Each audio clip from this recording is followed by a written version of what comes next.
SY BCom semester 4ના વિદ્યાર્થી income tax એટલે કે આવકવેરામાં આપણે આપણા અભ્યાસક્રમ મુજબ સેમેસ્ટર 4ના અભ્યાસક્રમ મુજબ આપણે 3 પ્રેક્ટિકલ ચેપ્ટર અને એક થિયરી ચેપ્ટર ભણવાનું હતું. એમાં આપણે પ્રેક્ટિકલ ચેપ્ટરમાં સૌથી પહેલું ચેપ્ટર ધંધા અને વ્યવસાયના શીર્ષક હેઠળની આવક એ આપણે ઓફલાઈન ભણી ગયા હતા સેમેસ્ટર દરમિયાન. એના પછી બીજું મૂડી નફાના શીર્ષક હેઠળની આવક જે આપણે ઓનલાઈન વિડીયો લેક્ચરમાં ભણી ગયા. એના પછી ચેપ્ટર નંબર 3 અન્ય સાધનોની આવક એ પણ આપણે ઓનલાઈન વિડીયો લેક્ચરમાં ભણી ગયા. અને હવે પછી આપણા સેમેસ્ટર 4ના અભ્યાસક્રમ મુજબ છેલ્લું અને ચોથું ચેપ્ટર ભણવાનું છે થિયરી ચેપ્ટર મૂળ સ્થાનેથી કર કપાત, જેને TDS પણ કહી શકાય, ટેક્સ ડિડક્ટ એટ સોર્સ અથવા તો deduction of tax at source. બરાબર, ટોટલ થિયરી ચેપ્ટર છે. 70 માર્કના પ્રેક્ટિકલ 70 માર્કની આપણી જે પ્રશ્નપત્રની જે સિસ્ટમ છે, બરાબર, એમાંથી 15 માર્કની ઓછામાં ઓછી 15 માર્કની થિયરી છે એ આ ચેપ્ટરમાંથી પૂછાય છે. કારણ કે 4 ચેપ્ટરમાંથી 3 પ્રેક્ટિકલ છે અને એક થિયરી ચેપ્ટર છે. બરાબર, હવે શરૂઆત કરીએ આપણે પ્રસ્તાવનાથી. તો પ્રસ્તાવનામાં આપણને ખબર છે કે મૂળ સ્થાનેથી કર કપાત, બરાબર, એ ભણવાની શરૂઆત કરીએ એ પહેલાં તો આપણે આવકવેરા માટે જરાક જોઈ લઈએ કે આવકવેરાની જે કાયદાની જોગવાઈઓ છે એનો અમલ કરવાની જવાબદારી આપણને બધાને ખબર છે કે કેન્દ્ર સરકારની છે. અને એના માટે એક વ્યવસ્થા તંત્રની પણ રચના કરી છે, જે આવકવેરા વિભાગનું કાર્ય છે એ વધુ સક્ષમ બને અને એ રીતે એનું નિયમન કરે. અને આ બધું જે આવકવેરાનું નિયમન અને સક્ષમ કરવાનું કાર્ય છે એ કલમ નંબર 116 થી 138માં આવકવેરાના જે સત્તાવાળા છે એને લાગુ પડે છે.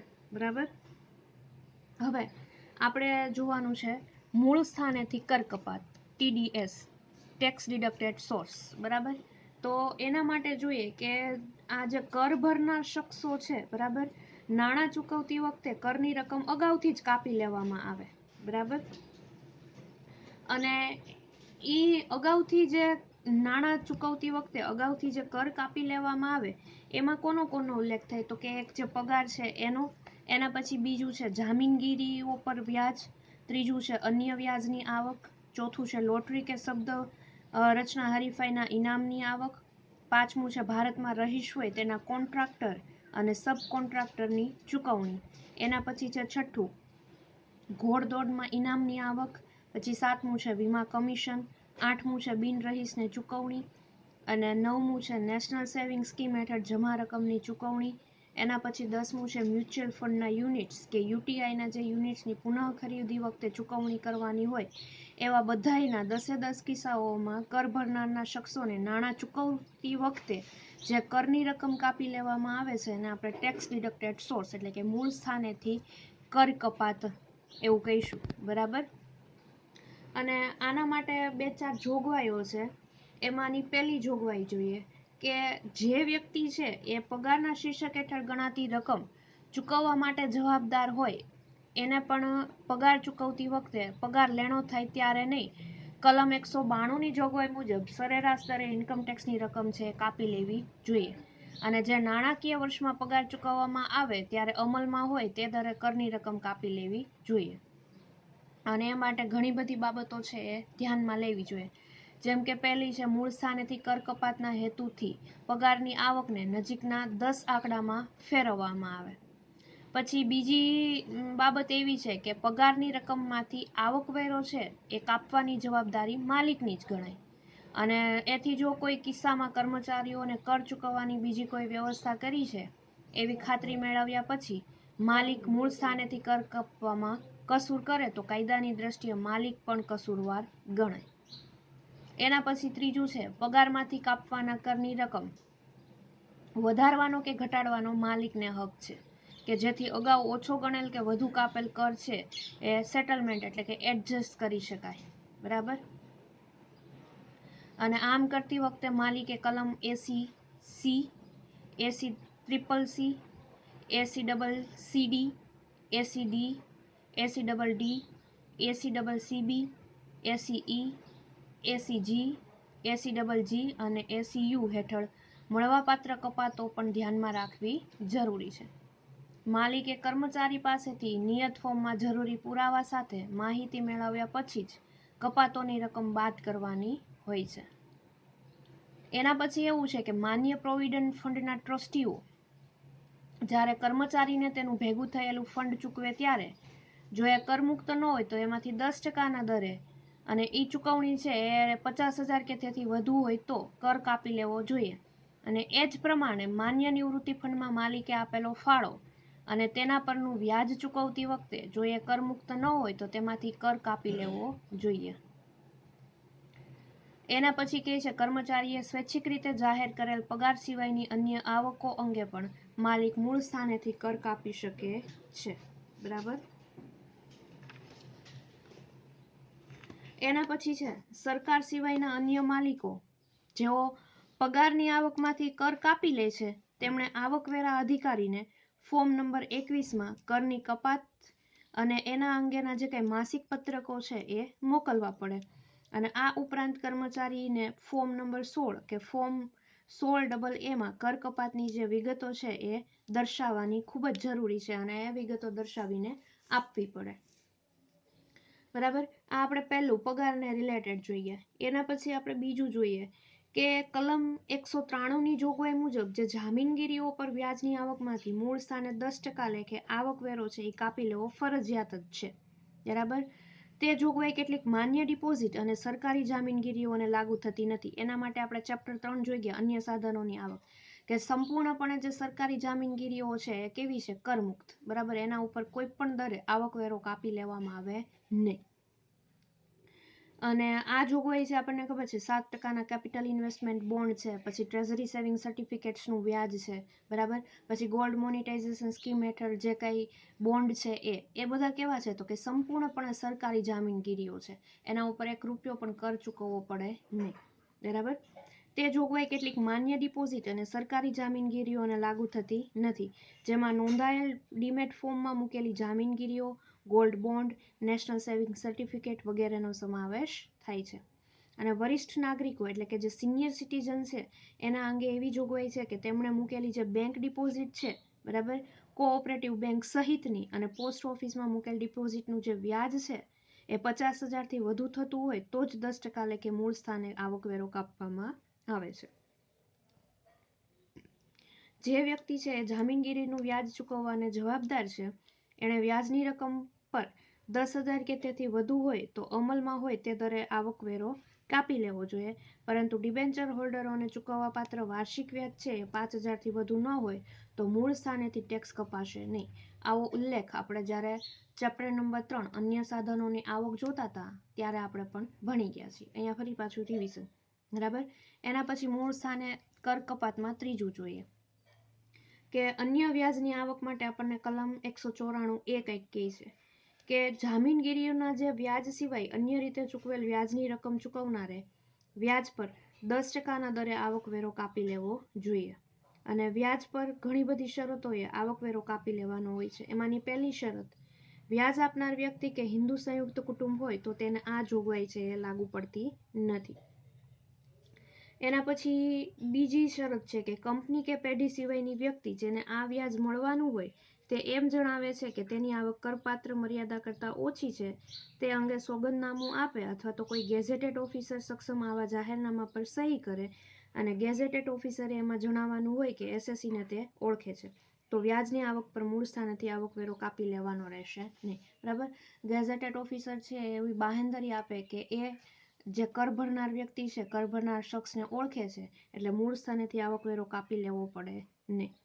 એના પછી ત્રીજી શરત એવી છે જો વ્યાજની વાર્ષિક આવક ₹10,000 કે તેથી ઓછી હોય તો પણ આ રીતે મૂળ સ્થાનેથી આવકવેરો કાપવાનો રહે નહીં. 10,000થી ઓછું વ્યાજ હોય તો મૂળ સ્થાનેથી આવકવેરો કપાય નહીં. એના પછી બેન્કિંગનો ધંધો કરતી સહકારી મંડળી હોય, કાયદા મુજબ સ્થાપેલ નાણાં કોર્પોરેશનો હોય, જીવન વીમા કોર્પોરેશન હોય, યુનિટ ટ્રસ્ટ ઓફ ઇન્ડિયા હોય, વીમા કંપની કે સહકારી મંડળી વગેરે હોય, બરાબર, એવી સંસ્થાને ચૂકવાતા વ્યાજની આવક પર આ રીતે મૂળ સ્થાનેથી આવકવેરો કાપવાનો રહે નહીં. એના પછી વ્યાજની આવક પર મૂળ સ્થાનેથી કાપી લેવાનો આવકવેરો છે એ વ્યક્તિ માટે આવકના 10% છે અને જ્યારે ડોમેસ્ટિક કંપનીઓ છે એના માટે તે દર 20%નો છે. બરાબર.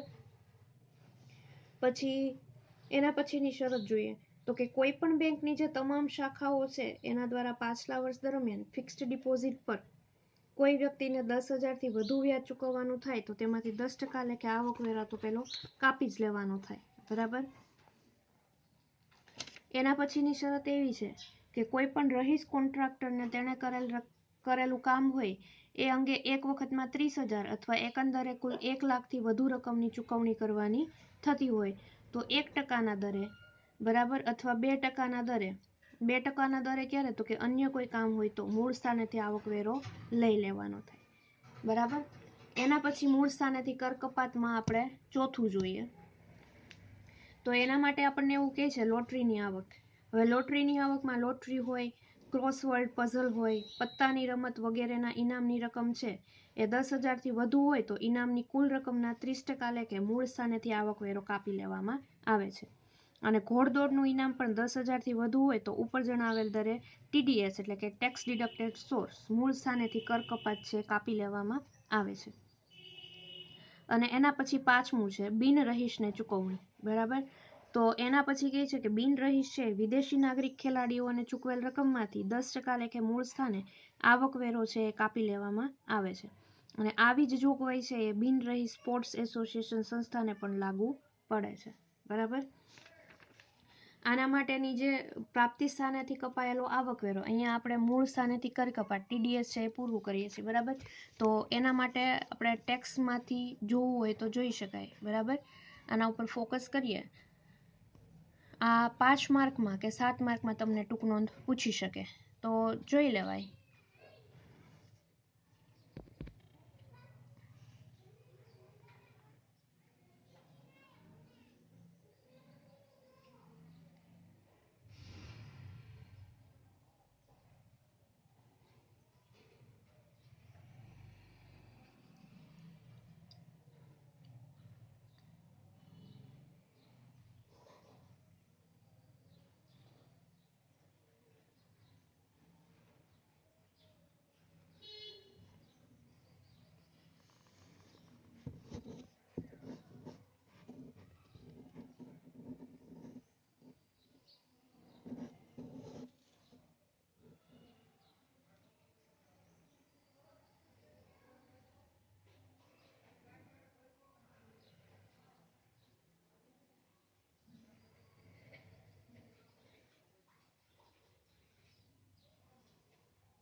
એના પછી છે,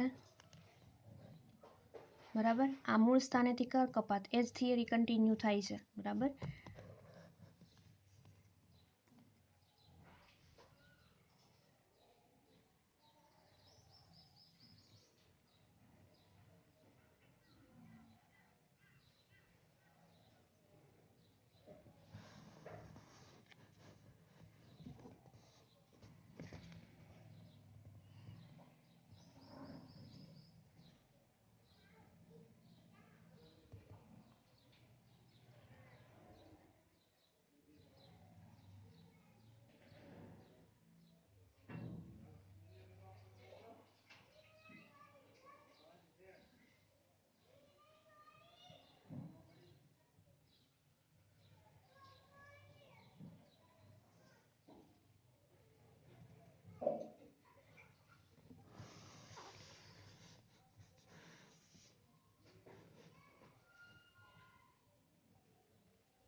બરાબર, આ થઈ ગયો આપણો બીજો ટોપિક મૂળ સ્થાનેથી કર કપાત.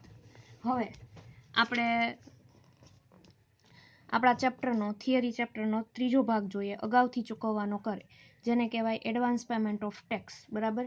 તો એના માટે જોઈએ કે અમુક સંજોગોમાં ઇન્કમ ટેક્સ ઓફિસર છે એ આકારણી વર્ષના અગાઉના વર્ષમાં કરની વસૂલાત છે એ હપ્તેથી કરી શકે છે.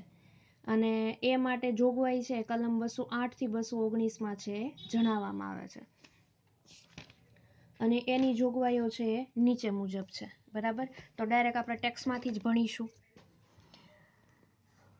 અમુક સંજોગોમાં ઇન્કમ ટેક્સ ઓફિસર છે એ આકારણી વર્ષના અગાઉના વર્ષમાં કરની વસૂલાત હપ્તેથી કરી શકે છે। આ અંગે નીચે મુજબ જોગવાઈ છે કલમ 208 થી 219। એમાં પહેલી જોગવાઈ કહે છે જ્યારે કોઈ કર ભરનાર શખ્સે ચાલુ નાણાકીય વર્ષની આવકના પોતાના અંદાજ મુજબ એટલે કે મૂડી નફા અને આકસ્મિક આવક સહિત તેણે ભરવાનો આવકવેરો ₹10,000 કે તેથી વધુ થતો હોય ત્યારે તેણે એડવાન્સ ટેક્સ ભરવો ફરજિયાત છે બરાબર।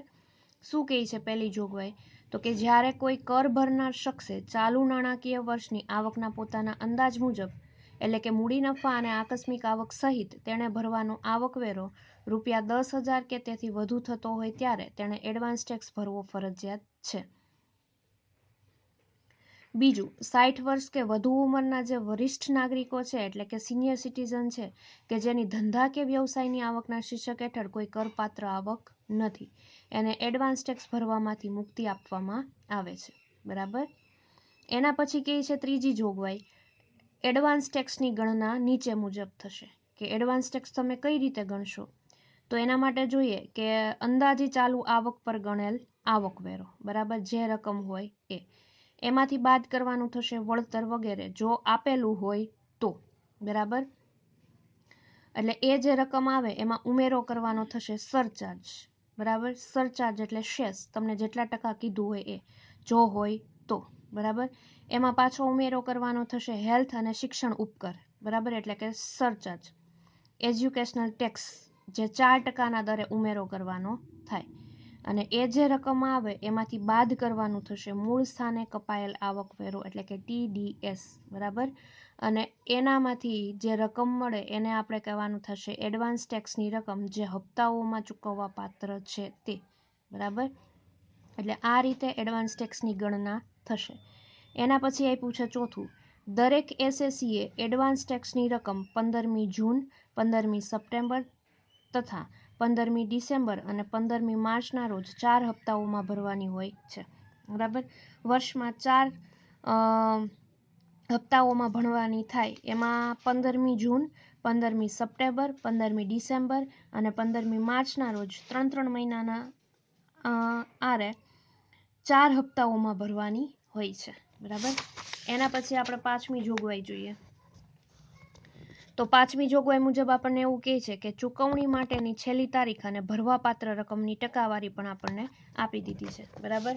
તો જોઈએ શું કહે છે આપણને તો કે ચૂકવણી માટે છેલ્લી તારીખ અને ભરવાપાત્ર રકમની ટકાવારી એમાં કહે છે પહેલું સંબંધિત પાછલા વર્ષમાં ભરવાની હપ્તાની છેલ્લી તારીખ એમાં તમામ પ્રકારના એસએસીએ ભરવાપાત્ર ઓછામાં ઓછી રકમ એના પછી 15મી જૂન કે તે પહેલા તો ચૂકવવાપાત્ર કુલ એડવાન્સ ટેક્સના 15% એના પછી 15મી સપ્ટેમ્બર કે તે પહેલા તો ચૂકવવાપાત્ર કુલ એડવાન્સ ટેક્સના 45% એટલે કે બીજા 30% બરાબર। પહેલી જૂને કેટલા ટકા ભરવાના થાય તો કે જે ચૂકવવાપાત્ર કુલ એડવાન્સ ટેક્સ છે એના 15% પછી એના પછીની તારીખ એટલે કે 15મી સપ્ટેમ્બરે તો કે ચૂકવવાપાત્ર કુલ એડવાન્સ ટેક્સ છે એના 45% એટલે કે બાકીનો જે ત્રીજા 30% છે એ ભાગ એના પછી 15મી ડિસેમ્બર કે તે પહેલા તો ચૂકવવાપાત્ર કુલ એડવાન્સ ટેક્સના 75% એટલે કે બીજા 30% બરાબર। અને એના પછી 15મી માર્ચ કે તે પહેલા એટલે કે ચૂકવવાપાત્ર કુલ એડવાન્સ ટેક્સના 100% લેખે ભરી દેવાના થાય એટલે કે બાકીના 25%। તો જો અહીંયા 30 30 25 60 ને 25 એટલે 85 અને 85 + 15 એટલે 100% ટેક્સ થઈ જાય બરાબર। છેલ્લે જ્યારે આ 15મી માર્ચે ભરવાનું થાય ત્યારે 100% તમારે એડવાન્સ ટેક્સ છે એ ચૂકવી દેવાનો થશે બરાબર। એના પછી છઠ્ઠી આપે છે આપણને જોગવાઈ કે તારીખ 15મી માર્ચ પછી પરંતુ 31 માર્ચ સુધીમાં એડવાન્સ ટેક્સ અંગે ચૂકવેલ રકમ સંબંધિત પાછલા વર્ષ માટે એડવાન્સ ટેક્સ છે એ ગણી લેવાશે બરાબર। એના પછી સાતમું કહે છે એડવાન્સ ટેક્સ ભરવાની છેલ્લી તારીખે બેંક હોલિડે હોય તો ત્યાર પછી જે સૌપ્રથમ વર્કિંગ ડે હોય તે દિવસ એડવાન્સ ટેક્સ ભરવા માટેની છેલ્લી તારીખ ગણાશે। એના પછી 8મું કહે છે કે રહીશ એસએસસીએ જાતે જ ગણતરી કરીને એડવાન્સ ટેક્સ ભરવાનો હોય છે અને તે એસએસસી કોઈપણ આગળનો હપ્તો ચૂકવતી વખતે પોતાની અંદાજી ચાલુ આવકની ફેરગણતરી કરી શકે છે. અહીંયા આપણને એક ઉદાહરણ આપેલું છે, ઉદાહરણ સમજી લઈએ. દાખલા તરીકે આકારણી વર્ષ 2019-20 માટે એક એસએસસીની જે રહીશ વરિષ્ઠ નાગરિક નથી, બરાબર, એટલે કે 60 વર્ષ કરતાં નીચેની ઉંમર છે એની કુલ કરપાત્ર આવક ₹9,90,000 છે. પગારની આવક અંગે ₹14,920ની મૂળ સ્થાને આવકવેરાની કપાત એટલે કે ટીડીએસ થયેલી છે. 9,90,000માંથી ટીડીએસ કેટલો કપાણો છે તો કે 14,920. એડવાન્સ ટેક્સના હપ્તાની રકમો નીચે મુજબ નક્કી થશે, બરાબર. એમાં કહે છે કે 9,90,000ની કુલ કરપાત્ર આવક પર આવકવેરો, એટલે પ્રથમ તો કે 2,50,000 પર શૂન્ય દરે. આપણને ખબર છે કે 2.5 લાખ સુધીની આવક હોય ત્યારે એના ઉપર હજી ₹0 ટેક્સ ભરવાનો થાય, બરાબર. એના પછીના જે 2,50,000 છે, બરાબર, 2,50,000 પર 5%ના દરે એટલે 12,500 છે એ થશે. અને એના પછીના 2,50,000 2,50,000 એટલે 5 લાખ થઈ ગયા. 9,90,000માંથી 5 લાખ બાદ થઈ જાય તો બાકીના કેટલા વધે? 4,90,000. 4,90,000 પર 20%ના દરે આપણે આવકવેરો ભરવાનો થાય 98,000, બરાબર. એટલે ટોટલ થાય 12,500 પ્લસ 98,000 એટલે 1,10,500. અને એમાં plus health and education market surcharge ઉમેરવો પડશે એટલે 1,10,500ના 4% લેખે એટલે 4,420. એટલે ભરવાપાત્ર આવકવેરો ટોટલ કેટલો થાય તો કે 1,14,920, બરાબર. એમાંથી બાદ કરવાના થશે પગારમાંથી મૂળ સ્થાને કપાયેલ આવકવેરો, જે કેટલો કપાયેલો છે 14,920. 14,920 બાદ કરીએ એટલે ચૂકવવા પાત્ર કુલ એડવાન્સ ટેક્સ કેટલો થાય? 1 લાખ, બરાબર. હવે 1 લાખને આપણે 4 હપ્તામાં વેચવાના થશે તો તારીખ 15/6/2018ના રોજ કે તે પહેલા ચૂકવવા પાત્ર પ્રથમ હપ્તો કેટલો થાય તો કે 1 લાખના 15% એટલે 15,000, બરાબર. ક્યારે તો કે જૂનમાં, 15મી જૂને. એના પછી 15 સપ્ટેમ્બરે કેટલા થાય તો કે દ્વિતીય હપ્તો કેટલાનો તો કે 30%નો. આપણે આગળ કોષ્ટક જોઈ ગયા કે 1 લાખના 30% એટલે બીજો હપ્તો થાય 30,000 ચૂકવવાના, બરાબર. એના પછી 15/12 એટલે કે 15 ડિસેમ્બરના રોજ કે તે પહેલા ચૂકવવા પાત્ર 30%નો હપ્તો એટલે 1 લાખના 30% એટલે કેટલા? 30,000. અને છેલ્લો હપ્તો 15/3/2019ના રોજ ચૂકવવા પાત્ર અંતિમ હપ્તો 25%નો એટલે 1 લાખના 25% એટલે કેટલા થાય તો કે 1 લાખ, બરાબર. એટલે અહીંયા આવકવેરો છે આ રીતે છે એ ચૂકવવાનો થાય. ટોટલ થઈ જાય 15,000 પ્લસ 30,000 પ્લસ 30,000 અને 25,000. 4 હપ્તાઓમાં એને પહેલાં 15%, પછી 30%, પછી 30% અને 25% એ રીતે એને ચૂકવવાનો થાય. એટલે કુલ આવકવેરો એડવાન્સ ટેક્સ ચૂકવવાનો કેટલો હતો તો કે 1 લાખ. એને 15%, 30%, 30% અને 25%માં આ રીતે ચૂકવવાનો થાય, બરાબર. આ થઈ ગયો આપણો અગાઉથી ચૂકવવાનો કર. એના પછી જોઈએ ચોથો ટોપિક આપણો કે આવકવેરા પર ચૂકવવા પાત્ર વ્યાજ, બરાબર. તો એના માટે આપણે ટેક્સમાંથી જોઈ લઈએ કે આવકવેરા પર ચૂકવવા પાત્ર વ્યાજ કેટલું થાય. એને કહેવાય લેવી ઓફ ઇન્ટરેસ્ટ, ચૂકવવા પાત્ર વ્યાજ, બરાબર. જોતા જઈએ. એમાં આપણને કહે છે જો ઉપયુક્ત તારીખોએ ચૂકવવા પાત્ર એડવાન્સ ટેક્સની રકમ ન ભરાય કે ઓછી રકમ ભરાય તો તફાવતની રકમ પર પ્રતિ માસ કે કોઈ માસના ભાગ માટે 1% લેખે સાદું વ્યાજ ઉમેરાશે. કલમ 234B એવું કહે છે, બરાબર. પ્રતિ માસ કે કોઈ માસના ભાગ માટે 1% લેખે સાદું વ્યાજ છે ઉમેરાશે. એના પછી બીજું એવું કહે છે પરંતુ જો કર ભરનારે પોતાના અંદાજ મુજબ અગાઉથી કર ચૂકવ્યો હોય અને તે રકમ નિયમિત આકારણી વખતે જે કર ભરવાનો થાય તે તેના 90%થી ઓછો હોય તો એડવાન્સ ટેક્સ ભરવાની તારીખોએ ઓછો ભરેલ ટેક્સ છે ધ્યાનમાં લઈ તેના પર માસિક 1%ના દરે એટલે કે આકારણી વર્ષની 1 એપ્રિલથી શરૂ કરીને તેની કુલ આવકની આકારણી થાય ત્યાં સુધીના સમય માટે અધૂરા મહિને પણ આખો મહિનો ગણીને વ્યાજ છે એ વસૂલ કરવામાં આવશે. એના પછી ત્રીજું કહે છે કે કલમ 234C હેઠળ એડવાન્સ ટેક્સના હપ્તા ચૂકવવામાં વિલંબ થાય તો નીચે મુજબ વ્યાજ ચૂકવવા પાત્ર થાય. એમાં પહેલું કહે છે કે 15મી જૂન સુધીમાં ચૂકવવા પાત્ર પ્રથમ હપ્તા અંગે ચૂકવેલ રકમ કુલ એડવાન્સ ટેક્સના 12%થી ઓછી હોય તો માસિક 1%ના દરે સાદું વ્યાજ છે ચૂકવવાનું રહેશે.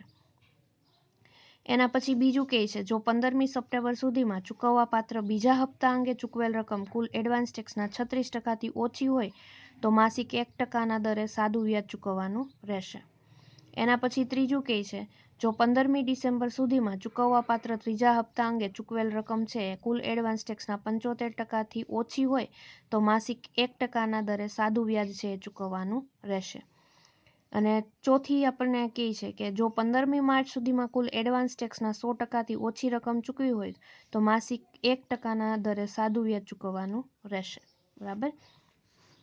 પછી આગળ ચોથી જોગવાઈ આપણને કહે છે, જો એસએસસીએ આ રીતે અગાઉથી ભરેલો કર નિયમિત આકારણી વખતે નક્કી થયેલ રકમથી વધુ હોય તો આકારણી વર્ષની શરૂઆતથી જ રિફંડ મંજૂર કરવાની તારીખ સુધી સરકાર માસિક 0.5% એટલે કે 1/2% એટલે કે વાર્ષિક 6% લેખે સાદું વ્યાજ આપશે. બરાબર. કરદાતાએ અગાઉથી કર ભરી દીધો હોય અને આકારણી પાછળથી કરે અને એને રિફંડ કરવાની જે કાંઈ રકમ હોય તો સરકાર એને 0.5% છે એટલે કે વાર્ષિક કેટલો થાય, માસિક 0.5% એટલે વાર્ષિક 6% લેખે સાદું વ્યાજ પાછું આપશે. એના પછી પાંચમું કહે છે કે આવકનું પત્રક ભરવામાં થયેલ વિલંબન અંગેની ફી જો કોઈ એસએસસી કે જેણે કલમ 139ની જોગવાઈ મુજબ નિયત સમય મર્યાદામાં તેની આવકનું પત્રક ભરવામાં વિલંબ કરે તો તેણે નીચે મુજબ ફી ચૂકવવાની થશે. એમાં અ કહે છે, જો તે જ આકારણી વર્ષની 31મી ડિસેમ્બર સુધીમાં ભરી દીધું હોય તો ₹5,000ની ફી ચૂકવવાની રહેશે. અને બ કહે છે કે અન્ય કોઈ પણ સંજોગોમાં ₹10,000ની ફી છે એ ચૂકવવાની રહેશે. હવે આના માટે નોંધ કહે છે, પરંતુ જો કસૂરવાર એસએસસીની કુલ કરપાત્ર આવક 5 લાખથી વધુ ન થતી હોય તો તેણે ચૂકવવાની ફી છે એ 1,000થી વધશે નહીં. બરાબર. આ થઈ ગયું આપણું ચૂકવવાપાત્ર વ્યાજ. બરાબર. આવકવેરા પર ચૂકવવાપાત્ર વ્યાજ. બરાબર. એના પછી આપણો જે પાંચમો ટોપિક છે ભારતમાં આવકવેરા અધિકારીઓ, એના પછી છઠ્ઠો ટોપિક છે આવકવેરા વિભાગનું વ્યવસ્થાતંત્ર અને સાતમું છે આવકવેરા અધિકારીઓની સત્તા, ફરજો અને કાર્યક્ષેત્ર અથવા તો સમાધાન પંચ કે સેટલમેન્ટ કમિશન. એ આપણે નેક્સ્ટ વિડીયો લેક્ચરમાં ભણીશું.